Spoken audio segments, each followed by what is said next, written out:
Hello friends, मैं हूं कविता। आपका स्वागत है स्टडी विद कविता चैनल पर। यहां पर आपको मिलेंगे होम साइंस के शॉर्ट नोट्स, इंपॉर्टेंट क्वेश्चन और जीके जीएस टिप्स बिल्कुल इजी लैंग्वेज में। तो चलिए फ्रेंड्स, कल हमने क्या पढ़ा था? कार्बोहाइड्रेट। और कल हमने क्या किया था? कार्बोहाइड्रेट से रिलेटेड 5 क्वेश्चंस देखे थे। तो फ्रेंड्स चलिए आज के वीडियो में देखते हैं हम होम साइंस के 5 इंपॉर्टेंट क्वेश्चंस और मेटाबॉलिज्म के बारे में, जो कि बार बार जैसे क्वेश्चंस बनते हैं और बार बार पूछा जाता है। तो फ्रेंड्स चलिए हम टाइम वेस्ट ना करते हुए अपने इसकी तरफ चलते हैं और देखते हैं। तो ये हमारा चयापचय, मेटाबॉलिज्म। भोजन ग्रहण करने के पश्चात भोजन का पाचन विभिन्न पाचक अंगों की सहायता से होता है। तो हमारा क्या होता है? भोजन ग्रहण करने के पश्चात जो हम भोजन कंज्यूम करते हैं, जो भी हम भोजन में खाते हैं, तो भोजन का पाचन विभिन्न पाचक अंगों की सहायता से, जो हमारे पाचक अंग, भोजन को पचाने वाले जो अलग अलग अंग होते हैं, उनकी सहायता से होता है। मेटाबॉलिज्म किसकी सहायता से होता है? पाचक अंगों की। भोजन पाचन विभिन्न पाचक अंगों की सहायता से होता है। हमारा जो भोजन पचता है वो अलग अलग अंगों की सहायता से पचता है। जैसे कि बॉडी में हर अंग का काम अलग अलग होता है, वैसे ही बॉडी में हमारे कुछ अंग होते हैं, कुछ पार्ट्स होते हैं बॉडी के, जो सिर्फ भोजन को पचाने का काम करते हैं। पाचन के फलस्वरूप विभिन्न भोज्य पदार्थों में उपस्थित भोज्य तत्व अपने सबसे सरलतम इकाई में टूट जाते हैं। और जब क्या होता है, जब हमारा भोजन पच जाता है, तो जो हमारा भोज्य पदार्थ होते हैं वो अपने छोटे छोटे मॉलिक्यूल्स में, यानी कि अपनी सबसे सरलतम छोटी इकाई में टूट जाते हैं, सबसे छोटी इकाई में टूट जाते हैं। जैसे कार्बोज किस में टूटता है? ग्लूकोज में। प्रोटीन अमीनो अम्ल में। वसा वसीय अम्ल में। तो ऐसे ही हमारे जितने भी हैं, ये ऐसे ही सारे कार्बोहाइड्रेट ग्लूकोज में पचा। तो ये कार्बोज की सबसे छोटी सरलतम इकाई क्या है? ग्लूकोज। प्रोटीन की क्या है? अमीनो अम्ल। और वसा की वसीय अम्ल।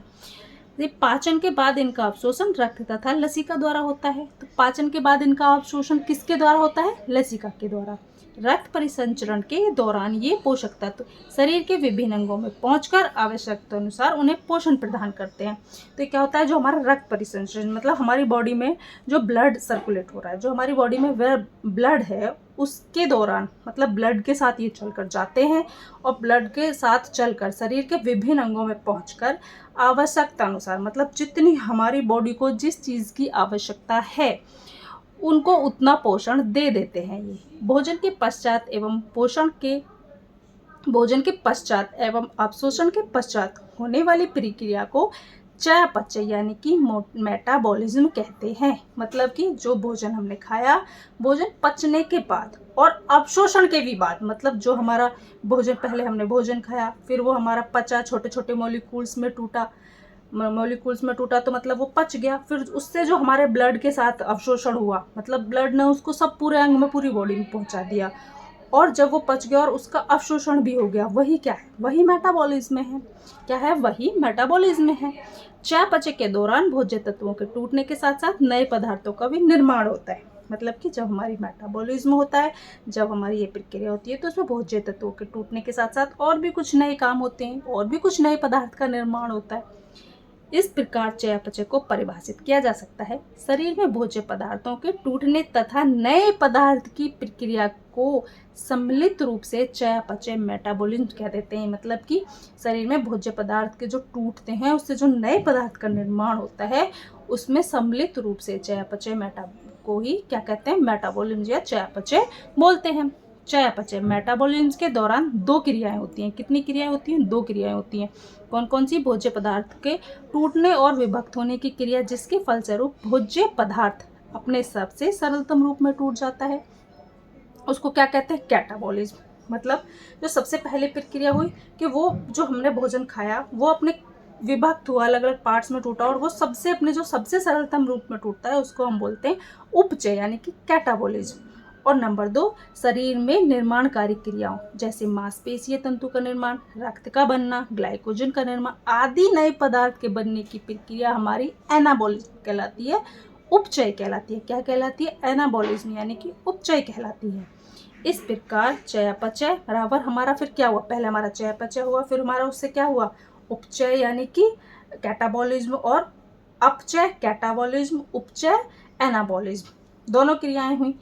मेटाबॉलिज्म बराबर कैटाबॉलिज्म प्लस एनाबॉलिज्म। मेटाबॉलिज्म से ही तो ये 2 क्रियाएं हुई। यहाँ पे क्या हुआ? हमारे नए अणुओं का निर्माण हुआ, हमारे कुछ नए पदार्थों का निर्माण हुआ जो कि अपने सबसे सरलतम रूप में टूटे थे। और एनाबॉलिज्म में क्या हुआ था, जो मांसपेशी तंतु का निर्माण या रक्त में जो और नए ग्लाइकोजन का निर्माण, जो नए पदार्थ बने, है ना। कैटाबॉलिज्म में तो वो अपने सरलतम रूप में टूटे थे, और एनाबॉलिज्म में वो नए पदार्थ, मतलब कि वो नए बन गए थे। पहले वो टूटे समझ लो, फिर उनको जोड़ के एक नया रूप दे दिया गया, वो एनाबॉलिज्म। शरीर में उपयुक्त दोनों क्रियाएं निरंतर चलती रहती हैं। शारीरिक वृद्धि के समय उपचय निर्माणकारी क्रियाएं अधिक होती हैं तथा टूट फूट के समय अपचय अधिक होती है, परंतु युवावस्था में इन दोनों क्रियाओं में संतुलन बना रहता है। बाल्यावस्था में अपचय की क्रियाएं सबसे अधिक और वृद्धावस्था में सबसे कम होती हैं। मतलब कि जो हमारी युवावस्था होती है उसमें तो इन चीज़ों का बैलेंस थोड़ा बना रहता है, और बाल्यावस्था में क्रियाएं अधिक होती हैं क्योंकि बच्चे में मांसपेशियां हैं, मसल्स है, वो नई नई होती है तो सही से पूरा अच्छे से काम करती हैं। और जो वृद्धावस्था में इन सब चीज़ की जो हमारी चयापचय की जो दर है वो थोड़ी धीमी हो जाती है, तो उसकी धीमी दर की वजह से वृद्धावस्था में ये थोड़ी कम होती है। तो ये पढ़ा था फ्रेंड्स, आज हमने जाना मेटाबॉलिज्म के बारे में। चलिए अब हम इससे जुड़े कुछ 5 क्वेश्चंस देख लेते हैं। तो फ्रेंड्स मेरे पास क्वेश्चंस अभी लिखे हुए अवेलेबल नहीं हैं, मैं ऐसे ही उनको बोल देती हूँ क्वेश्चंस को, और आप बस सुन लेते रहिए। मेटाबॉलिज्म क्या होता है?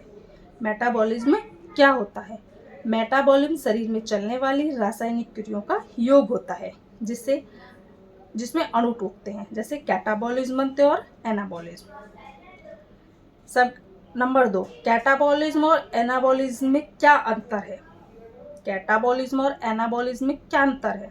तो उत्तर अभी हमने जैसे समझा था, कैटाबॉलिज्म में जटिल अणु टूटते हैं और ऊर्जा निकलती है। एनाबॉलिज्म में छोटे अणु मिलकर बड़े अणु बनते हैं, इससे ऊर्जा खर्च होती है, यानी कि नए अणु का निर्माण होता है तो हमारी ऊर्जा खर्च होती है। क्वेश्चन नंबर 3, एनर्जी किस प्रक्रिया से प्राप्त होती है? कैटाबॉलिज्म या एनाबॉलिज्म? तो हमारा एनर्जी किस प्रक्रिया से प्राप्त होती है? तो हमारी कैटाबॉलिज्म से। अभी हमने देखा था ना, क्योंकि वो सबसे सरल तब छोटे अणु में किस में टूट रही थी? कैटाबॉलिज्म में।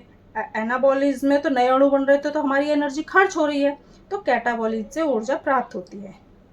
प्रोटीन सिंथेसिस किस प्रकार की प्रक्रिया है? प्रोटीन सिंथेसिस किस प्रकार की प्रक्रिया है? एनाबॉलिज्म या कैटाबॉलिज्म? आंसर एनाबॉलिज्म, क्योंकि यह एमिनो एसिड को जोड़कर प्रोटीन्स बनाती है। क्या बनाती है? एनाबॉलिज्म को तोड़कर एनाबॉलिज्म यानी कि यह अमीनो एसिड को जोड़कर प्रोटीन्स बनाती है। इसको अमीनो एसिड को जोड़कर प्रोटीन्स बनाती है। ग्लूकोज को ग्लाइकोजन में बदलने की क्रिया किस प्रकार की है? नंबर 5, ग्लूकोज को ग्लाइकोजन में बदलने की प्रक्रिया किस प्रकार की है? तो आंसर यह एनाबॉलिक प्रोसेस है, क्योंकि यह छोटे अणु ग्लूकोज से बड़े अणु ग्लाइकोजन बनता है, जिसकी क्या कौन सी प्रक्रिया है? एनाबॉलिज्म। तो फ्रेंड्स ये थे आज के हमारे कुछ इम्पोर्टेंट क्वेश्चंस जो कि हमने देखे, और मुझे लगता है कि आपको बहुत अच्छे से समझ में आए होंगे।